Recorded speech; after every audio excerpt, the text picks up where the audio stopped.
Are we rolling? Hi everybody, welcome to the Council Chambers here, 62 to 68 Everton Street, Tuesday the 27th of April 2021. Ladies and gentlemen, this public meeting is being recorded to improve access to the meeting for our community. The recording will be published and will be retained by Council in accordance with the Council's legal obligations. If you submitted a question, your name and question will be recorded. We will be constantly live streaming. If it does stop the live streaming for any reason, we will also stop the meeting and wait until we can be restarted. Ladies and gentlemen, I wish to begin by acknowledging the Bangarang people as our traditional owners and inhabitants on whose country we are gathered, and pay respects to their elders past, present and the future, and extend our respect to any First Nation people that may be present in this meeting via our live stream or here in Council Chambers. Would we all stand for the opening prayer? Almighty God, we humbly ask Thee to bless and guide this Council in its deliberations so that we may truly preserve the welfare of the people of whom we serve. Amen.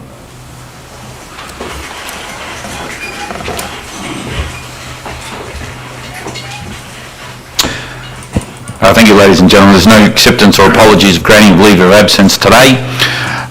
No citizenship ceremonies, and we'll go straight to item number 7, which is the confirmation of the previous minutes of last month's meeting. Could I please have a mover, Councillor Harvey Benton, and a seconder, Councillor Fuller? If there's no questions about that or no changes to the minutes, all those in favour? The motion is carried. There are no conflicts of interest for any councillors to disclose, and we'll go to 9.1, Petition, Edi Chess Hunt and Pettifers Road in Edi Upper, and I'll transfer to our Director, Marcus Goonan. Thank you, Mr Mayor. This petition is a letter regarding Edi Chess Hunt and Pettifers Road in Edi Upper to be received at this meeting, and that the petition be referred to the Chief Executive Officer for a report at a further council meeting. Thank you, Marcus. Can I have a mover for that petition? Councillor Bustle, and a seconder, Councillor Grant. Are there any questions from council or any comments? Thank you. I'll put the recommendation to the vote. All those in favour? The recommendation is carried. Again, Marcus, 9.2, petition requesting Church Lane road upgrade. Now that is Church Lane in Millawa, correct? Correct. Yes, thank you, Mr Mayor. So same recommendation here, that the letter be received by council and that the petition be referred to the Chief Executive Officer for a future council meeting. Again, can I have a mover of that recommendation? Councillor Bustle again, Councillor Herry to second that. If there's no questions or queries on that, I'll put the recommendation to the vote. All those in favour? Again, the recommendation is carried. Thank you, Marcus. We'll go to presentation of councillor reports. We'll go to community wellbeing, item number 13, and I'll transfer to Jamie 1, which is 13.1, which is our draft council plan 2021 to 2025 and our draft community vision 2033. Thank you, Jamie. Thank you, Mr Mayor. So this report is presented to Council to present the draft of the Council Plan and the Community Vision. So these two documents have been developed following on from some of the changes that were made to the Local Government Act. So under the Act, we are now required to do a different way of planning, which included different way of engaging with our community. We're now required to do deliberative engagement, which means much deeper and more thorough engagement with our community right across all different cohorts and ages. We're also required to restructure how we do the development of the plan. So for the first time, we're now required to do a community vision in partnership with our community, and we're also required to have a different level of structure within our council plan. The rural city of Wangaratta elected to have a June adoption of the council plan so that it would align with the council budget that was required for adoption in June. So we started our extensive engagement with the community very early in this year, and we have had significant buy-in from our community. There's been over 1,000 surveys that were completed. We also developed a community panel that have worked closely with us in the development of both the community vision and the council plan. The resulting council plan is focused around 6 themes, which include leadership, wellbeing, the environment, our lifestyle, our economy, and growing for the future.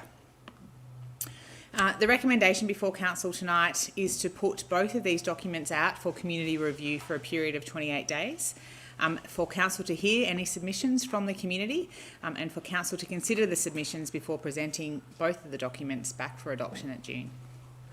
Thank you, Jamie. Can I have someone move this recommendation? Thank you, Ashley. Councillor Fitzpatrick and Councillor Herry to second it. Councillor Fitzpatrick, would you like to talk on the recommendation? Thank you, Mr Mayor. I just encourage the community members to put in their submissions. I look forward to hearing them, and especially our next generation. Make sure you give it a good read and let us know your feedback. Thank you.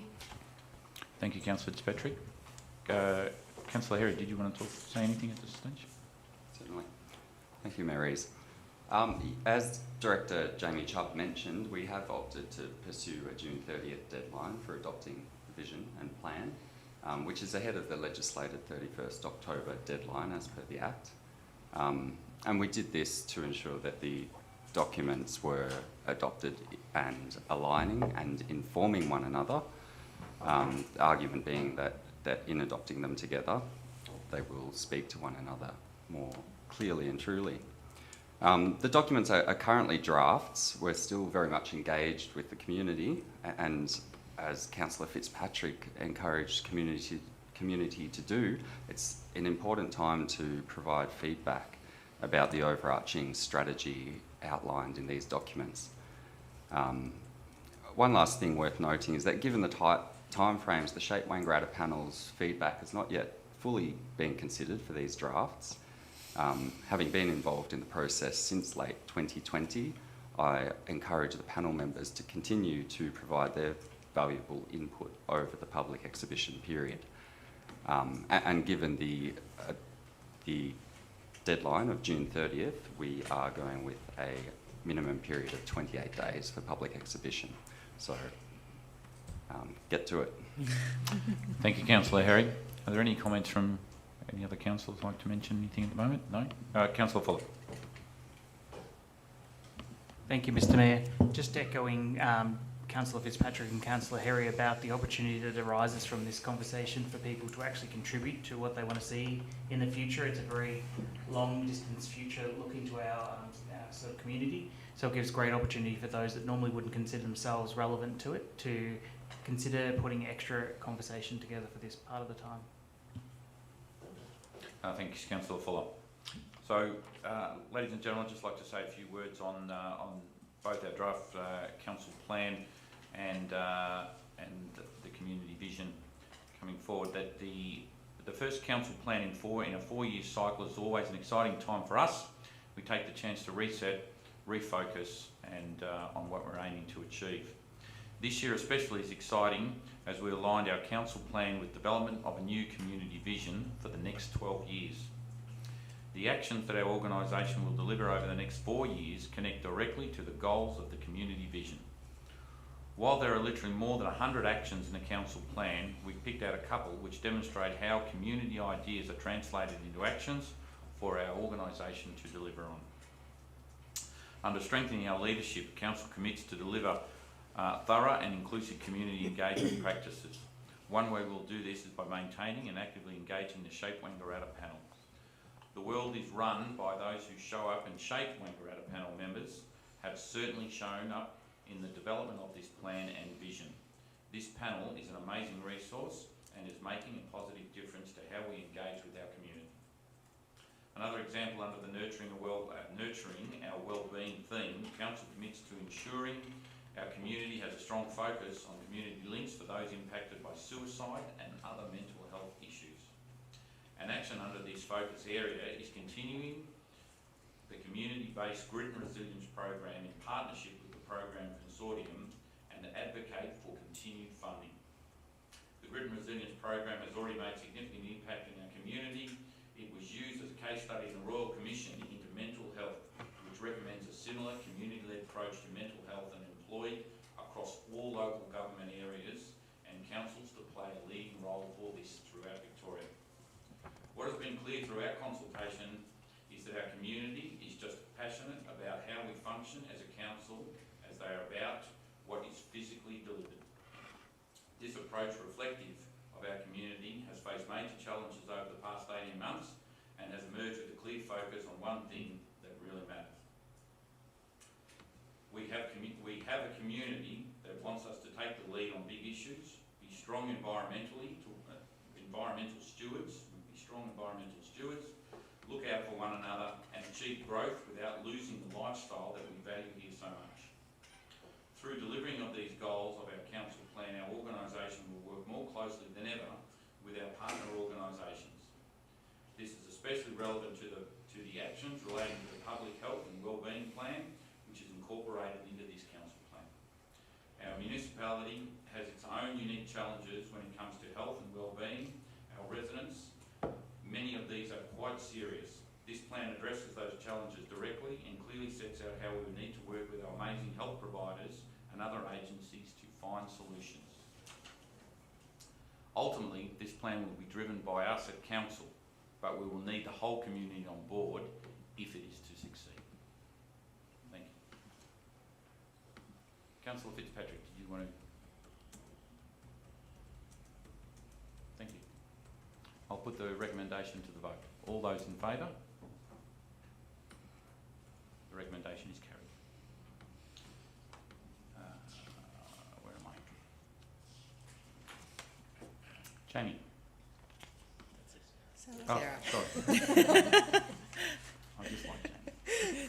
Sarah, sorry, 14.1, the draft revenue and rating plan. Thank you, Sarah. Thank you, Mayor Rees. So the Local Government Act 2020 also requires every council to prepare and adopt a revenue and rating plan to cover a minimum of 4 years following each council election. And this plan establishes the revenue raising framework within which the council proposes to work.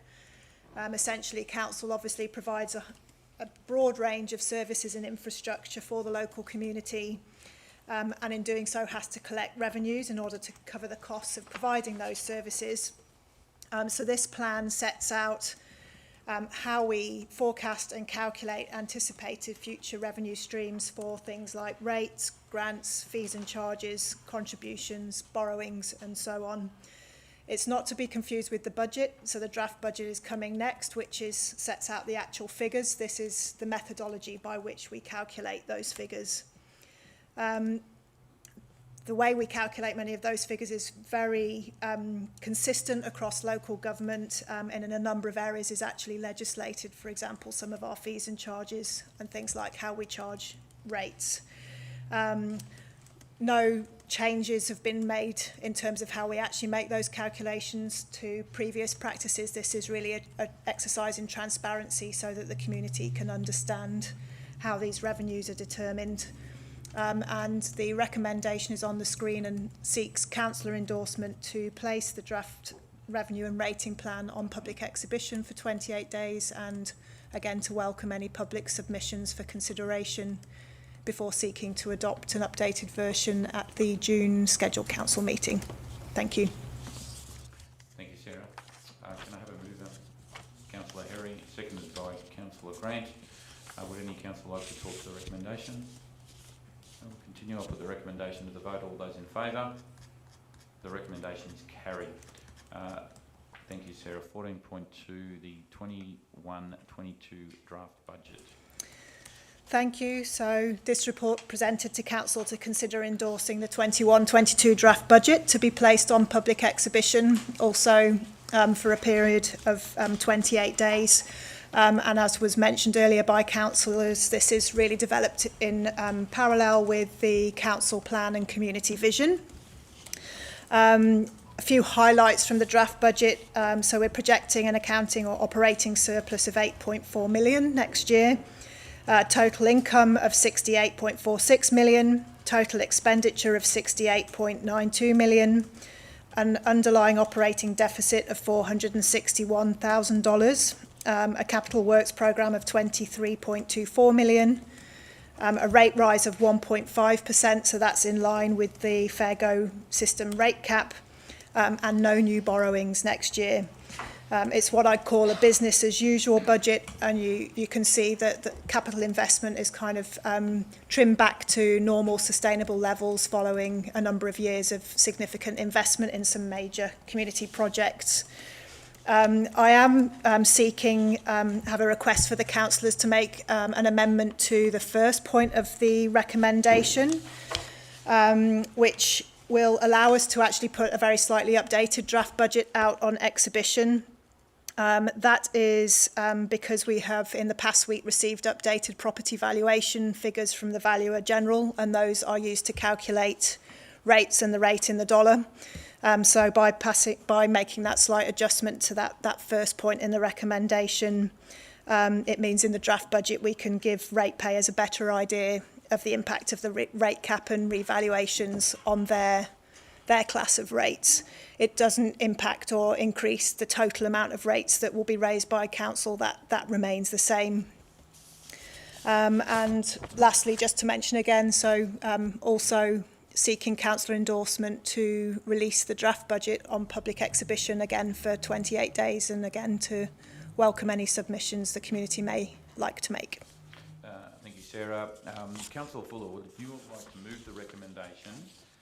And are you happy to move the recommendation with the change of that first note there? And could you read the change if you are happy to move the recommendation with that? Thank you, Mr Mayor. Yes, I'll move it. I move that the recommendation is updated to be endorses the 2021-22 draft budget as attached to this report, updated with the amendments to reflect the adjusted rating calculations that use the latest 2021 valuation data just received. Thank you, Mr Mayor.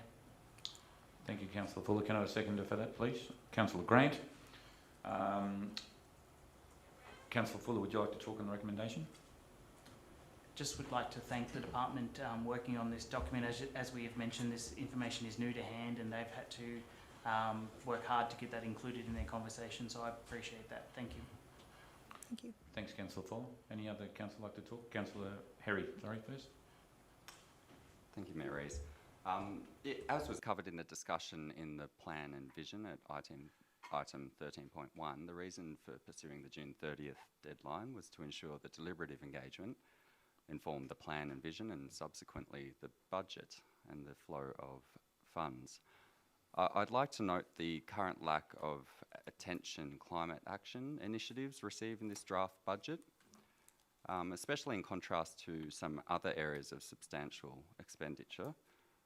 One such example being the operating expenditure approaching $500,000 of advertising, promotion and branding to attract new visitors and new residents. I do appreciate the important economic benefits visitors bring to the region and that we have growth areas in which we are heavily invested.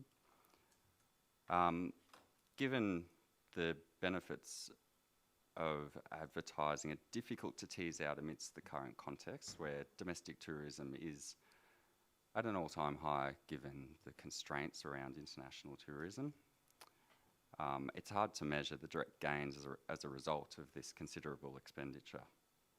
With substantial recent capital expenditure across a number of significant projects such as the new outdoor pool, the railway precinct and CBD revitalisation, all very important projects.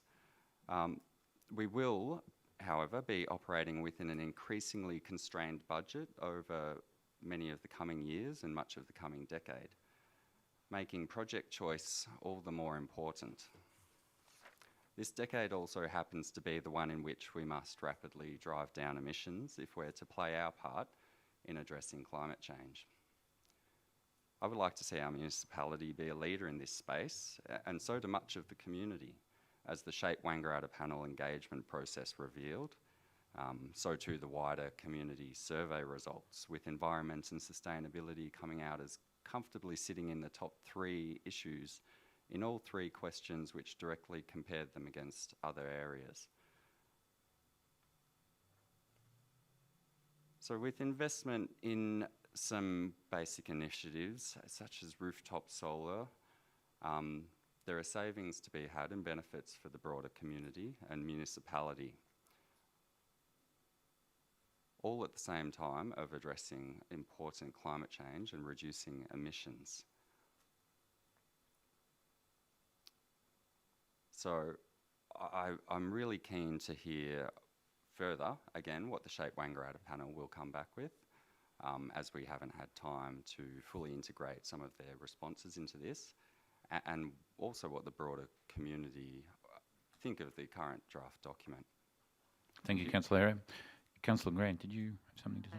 Yes, thank you, Mr Mayor. I'm also very much asking the community to provide feedback to the budget. Budgets are never easy to achieve. There's an enormous amount of work that's gone into this budget, and I'd certainly like to acknowledge the work of the staff. We've gone back to them a number of times to look at, what the options are.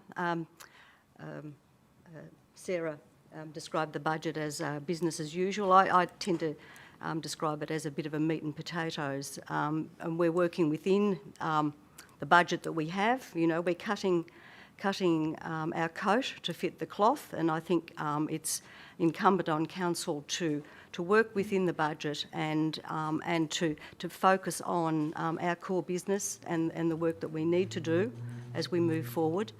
But again, our community needs to tell us too what they'd like to see, and they've got some time, and I know I've had conversations across the community already about the sorts of things, and I think most people are concerned about costs, and most people are concerned that they want the budget and the rates to reflect their ability to pay.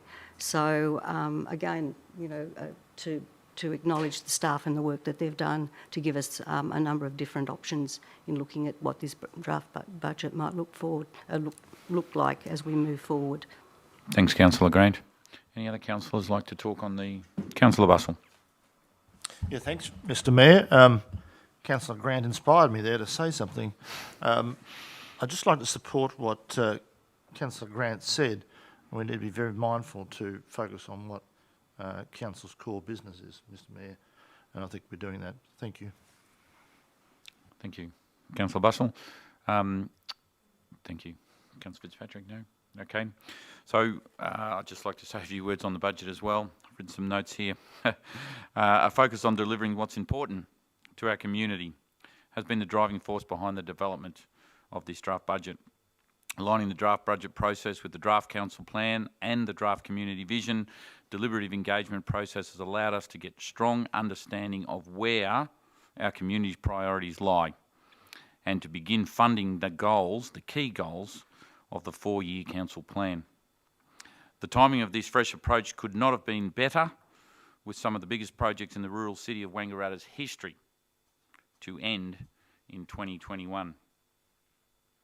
Both the Wangaratta Aquatic Project completed in December 2020 and the Railway Precinct Enhancement Project completed in April 2021 are transformational projects for our region that will attract investment, drive growth, both in the business sector and the tourism sector.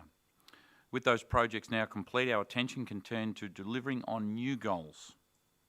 The draft budget also comes to the time when our community is facing ongoing challenges of COVID-19. While the outlook is so much brighter in 2021 than what it was in 2020, we know the impacts of a global pandemic will have lasting effects on us all.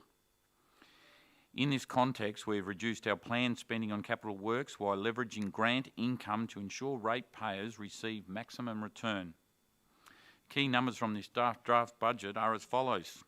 23.24 million on capital works program, no new borrowings, a 1.5% rate rise, capped, accounting surplus of 6.73 million, an underlying operating deficit of 461,000. After 3 years of delivering capital works programs in excess of $30 million, we have significantly pared back our capital works program with a greater focus on renewing and upgrading our existing assets. We're spending 5.37 million on roads. We're spending 460,000 on footpaths and cycleways. Our major projects in 21-22 financial year include a $3.25 million Ned Kelly project. Further expenditure on this $4.5 million project will occur in 2022-23, Council's contribution over the life of this project is only $500,000. $2 million for the Prosecco Road Master Plan implementation. This $4 million is wholly funded of this whole project by the Victorian Government and will run over 2 financial years. A $530,000 expansion of our organics processing facility pad. But there are downsides. Our waste charges continue to be driven by growing expenses of recycling and landfill. Council has taken active steps to reduce the cost of waste going into landfill by building our own organics processing plant, which will expand this year. While this plan has obvious environmental benefits, in time we hope that it has also become an income generator for our municipal area. There is also a $6.91 charge for red-lidded bins, which reflects an increase to the landfill levy imposed by the Victorian Environmental Protection Authority, not by us. The past 18 months have been extremely challenging to Council's financial position, with reduced income from several services impacted by this COVID-19. Council continues to face pressures as the cost of delivering services and maintaining infrastructure grows faster than what the rate cap is. We've embarked on an ambitious financial sustainability program to address these challenges, and I can happily report that the proposed rate cap variation mooted last year in last year's budget has been removed. Thank you.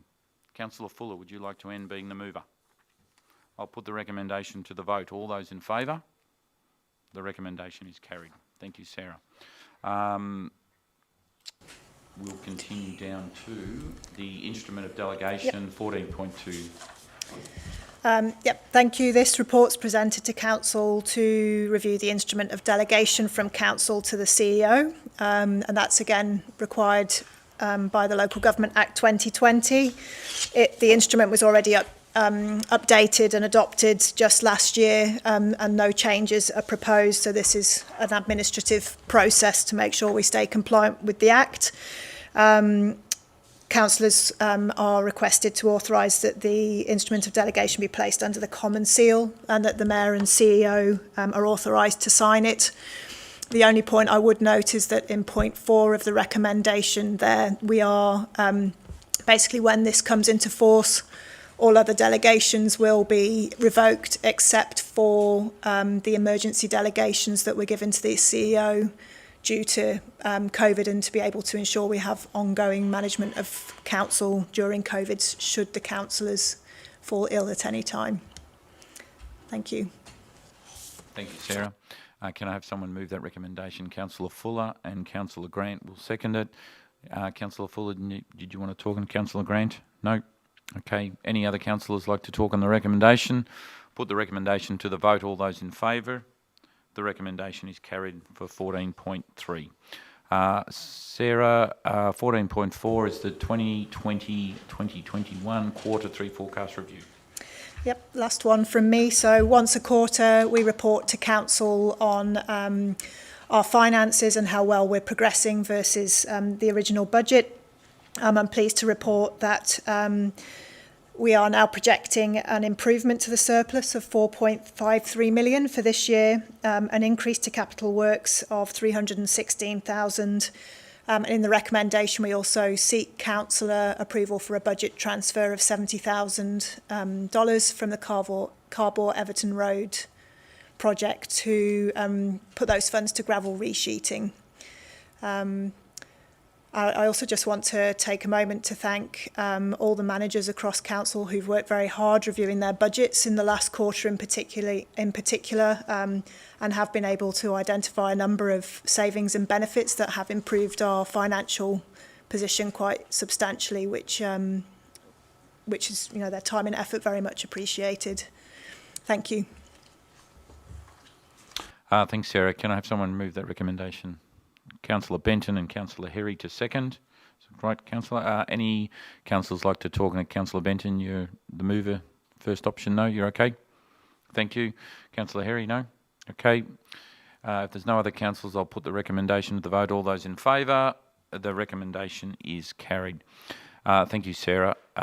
We'll move on to infrastructure services, and 15.1 is the waste service policy. Thank you, Marcus Goonan, Director of Infrastructure Services. Thank you, Mayor Rees.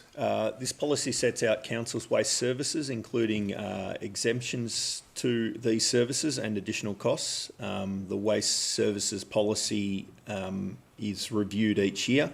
Upon review this year, there was no changes proposed to the waste services policy, so it is presented the same as the 2020 policy. The recommendation is that council adopt the waste services policy 2021 as presented. Thank you, Marcus. Can I have someone move that? Councillor Grant and Councillor Fitzpatrick to second. Any councillor like to talk on the recommendation? Councillor Grant, please. Well, I'd like to move the recommendation and just say how important our waste services policy actually is. It's probably not one of the more sexy or attractive policies or the one that sits right up there, but I think in terms of where we go as a community into the future, I think the way we deal with waste will be the thing that will define what we look like in the future, and potentially our waste and the way we manage it can gain revenue for the municipality with what's happening out at North Wangaratta. And, you know, for us to be able to use our waste more wisely and to minimise it significantly, I think will add very much to, you know, the issues that we're having in the environment now. So it's a policy that I certainly would, you know, present and one that we look at each year, and I think we need to continue to look at it and do it in the best possible way. Thank you, Councillor Grant. Anybody else like to talk on the recommendation? Councillor Harry, please. I'd just like to say that Councillor Grant spoke very well on the subject, and I'd like to support the sentiment that she expressed. Definitely is an important area, and we are doing big work on it, and hopefully it keeps off in the future. Thanks, Councillor Harry. Okay, without further ado, I'll put the recommendation to the vote. All those in favour? The recommendation is carried. Thanks, Marcus. 15.2, petition seeking Cousin Street, Wangaratta, be added to the road register. Thank you. So this section of Cousin Street currently is not on the road register. It is a small 174 metre long section with an unsealed pavement of approximately 3.5 metres wide at one end and 8 metres wide at the other. Council officers have reviewed the information supplied and are recommending, given the number of residential and light industry that front this section of Cousin Street, that it be included on the road register and managed within accordance with Council's road management plan. So the recommendation is that Council include the segment of current Cousin Street as an access road and instruct officers to draw up required paperwork and approval, which can be completed under Director Services Delegation. Thank you, Director Goonan. Can I have someone move that recommendation? Councillor Fuller, a seconder, please. Councillor Herry. Would anybody like to talk on the recommendation? No? Okay, I'll put the recommendation to a vote. All those in favour, the recommendation is carried. Thank you.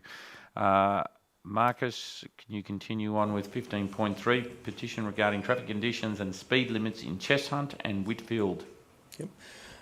So the King Valley Road section between Whitfield and Cheshunt is a council-maintained road, has a varying width and a number of different speed zones. Council officers have completed some traffic data analysis up along the King Valley Road, and it shows a significant increase in vehicles per day through Cheshunt from 2021 when we took the last data through 2019 when the first lot of data was taken. Although this data does not show significant speed changes, it's a clear indication that there is more traffic, and therefore officers believe that a review of the speed zoning through that area is warranted. We will be looking to take that review to the Traffic Liaison Group, which is a group of that is Council, Vic Roads, or RRV, and VicPol, who sit on that board. And then any changes that would be approved by that would be sent to Vic Roads, who are the responsible authority for all speed zoning.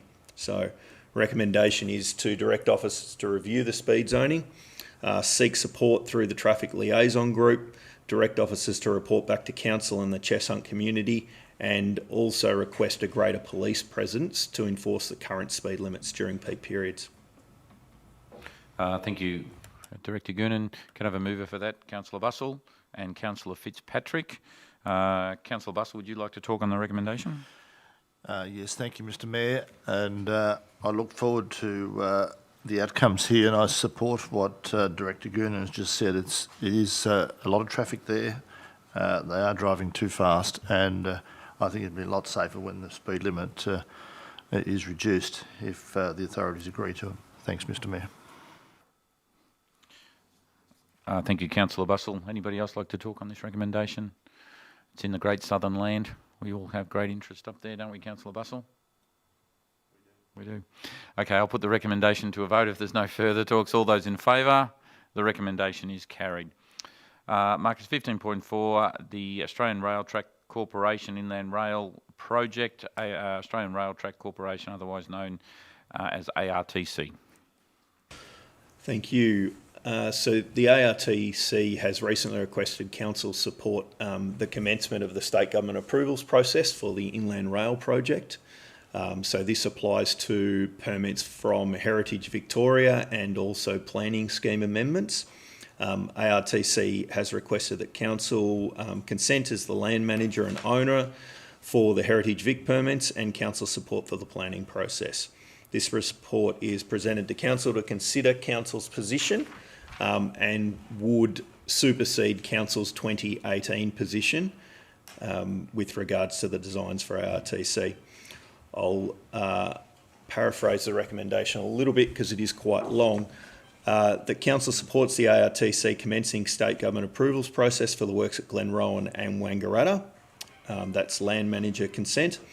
And adopts the following positions on Inland Rail project for locations within the rural city of Wangaratta. ARTC continues to engage in meaningful consultation, supports in principle the proposal that for the Wangaratta Station Precinct, including lowering of the tracks under Green Street Bridge, replacing Green Street Bridge abutments, the deck in the same location on the same alignment, moving the east track at the station to create a new west track, and replacing the existing Cusack and Docker Street footbridges with a more centrally located cross-corridor pedestrian and cyclist underpass. Support in principle ARTC's proposal for the replacement of the existing Beaconsfield Parade Bridge at Glenrowan with the new bridge directly to the west of the existing bridge, subject to providing both ends of Woolshed Road with access, minimal tree removal, acceptable bus, long vehicle and car parking arrangements, and the cumulative impact on the Glenrowan Bridge project and Ned Kelly Glenrowan project be addressed to the satisfaction of Council and Heritage Victoria. Thank you, Director Goonan. Can I have someone move the recommendation? Councillor Grant and Councillor Fitzpatrick to second that. Councillor Grant, did you want to talk on the recommendation moving forward? I did. Thank you, Mr Mayor. Look, this has been there's been a huge amount of work that's been done in this space, and I think it's now important for Council to give approval to this planning application so that we can progress this project.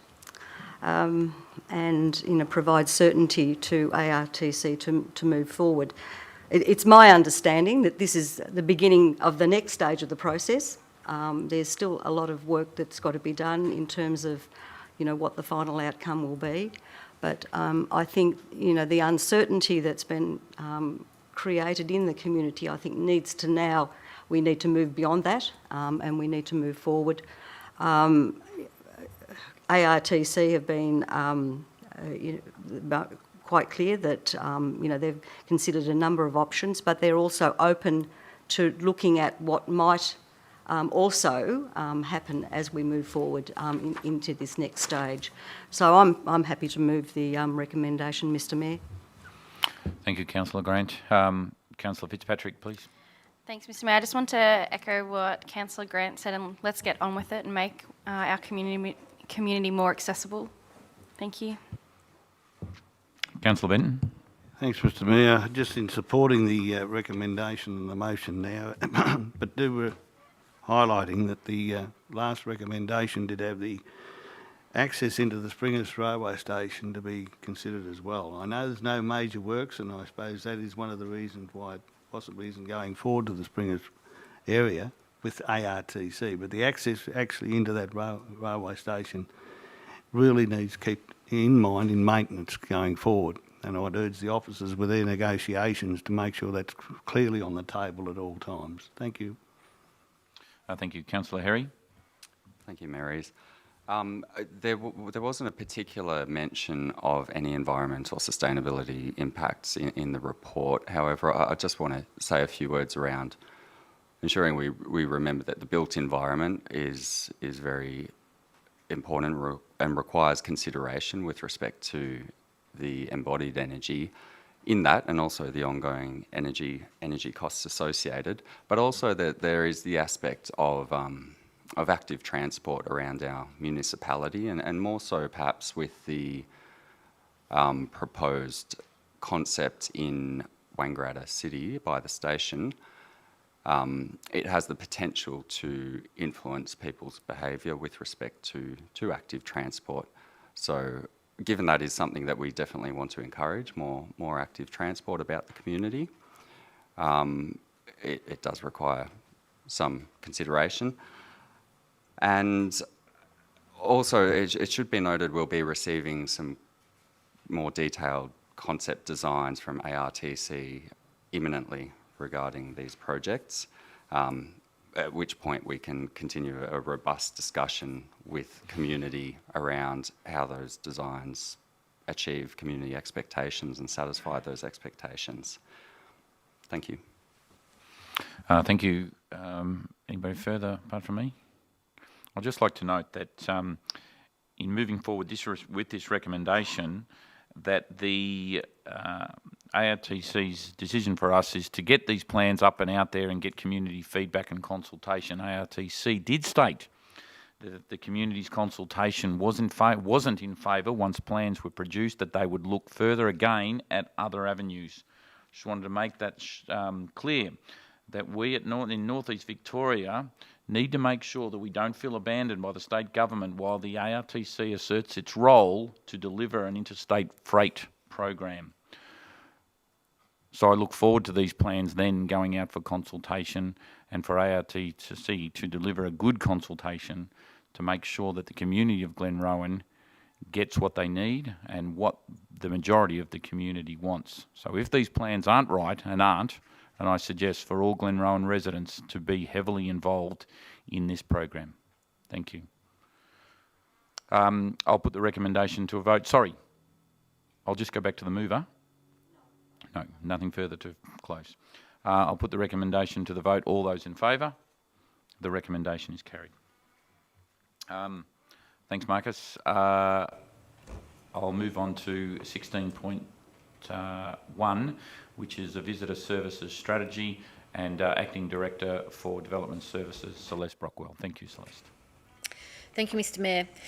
This report is being presented to Council to detail the development of the draft Visitor Services Strategy 2021 and to seek endorsement of the draft strategy to go to public exhibition and consultation.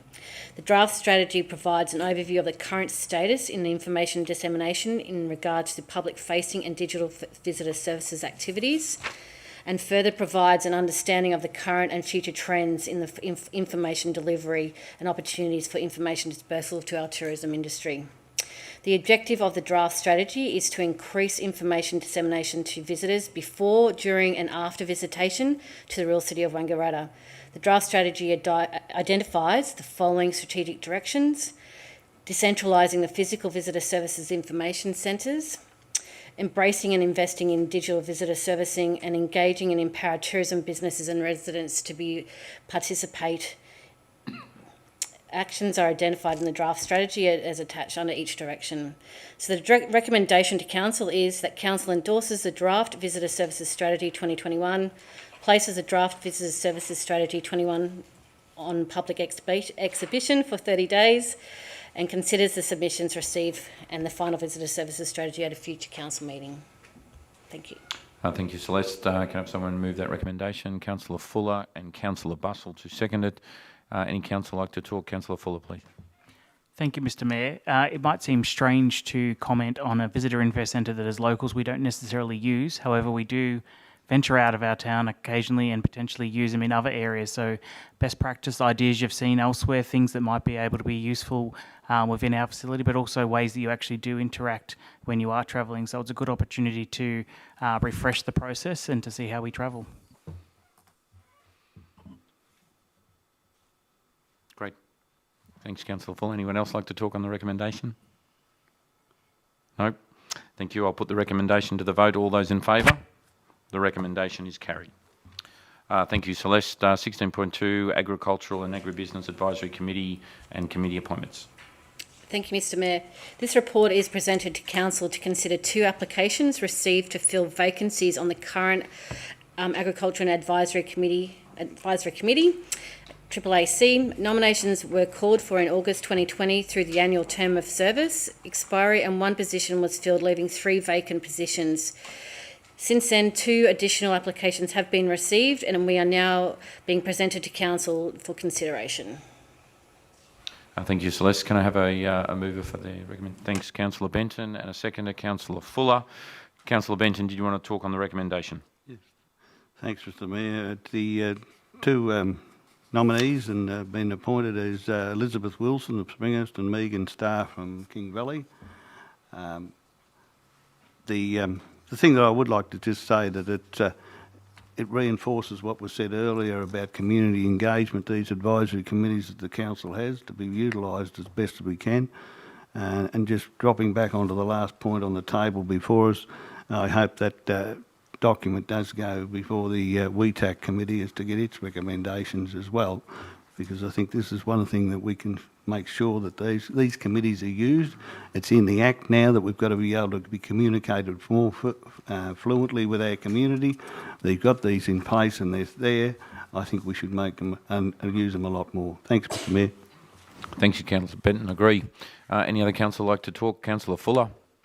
I'd echo what Councillor Benton just said in regards to using these advisory committees. We've got 2 very important documents that are going on the table today, a third which relates to the WEDTAG team in regards to the visitor info strategy. I look forward to hearing from those committees in regards to these documents and advice up to us. Thank you. Thanks, Councillor Fuller.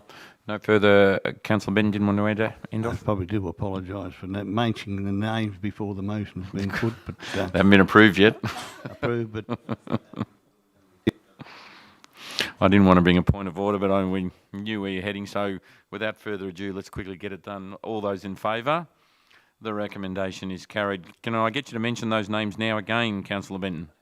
Elizabeth Wilson from Springhurst and Megan Starr from King Valley. Great. Thank you very much. Celeste, thank you for today. We'll move on to item number 18, which is the Advisory Committee reports.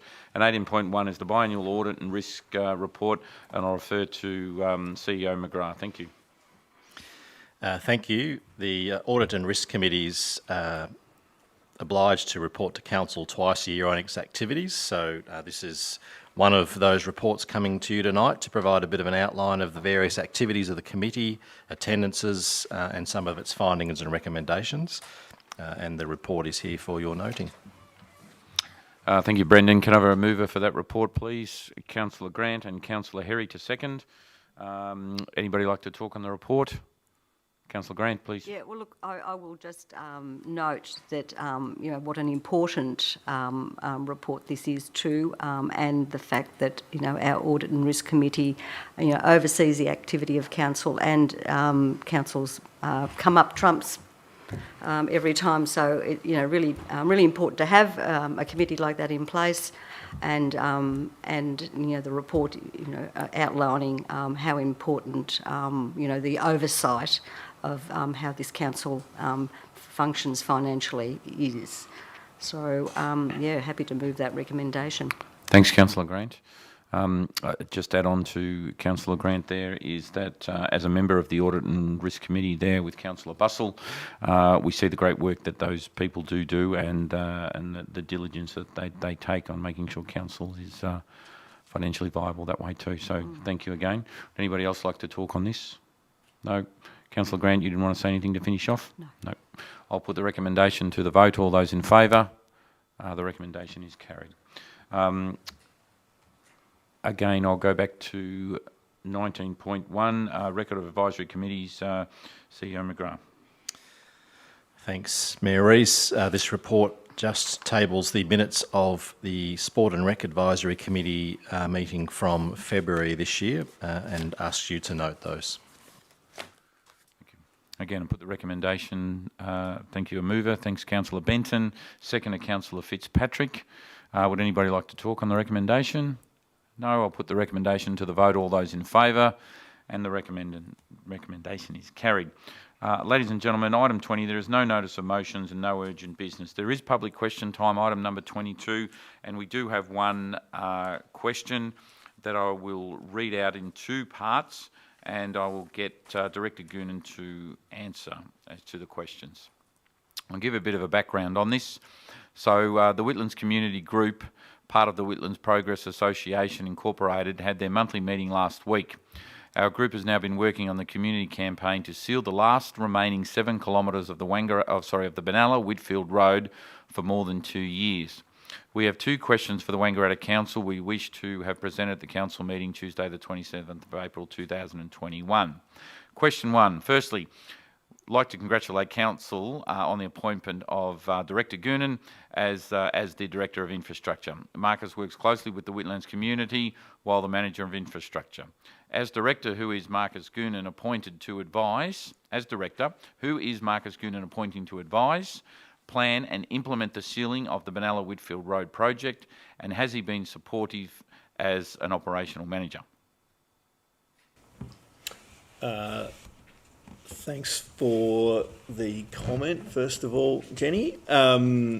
So we will be going out to market shortly for the manager position, but my plan at this time is to continue to manage this project.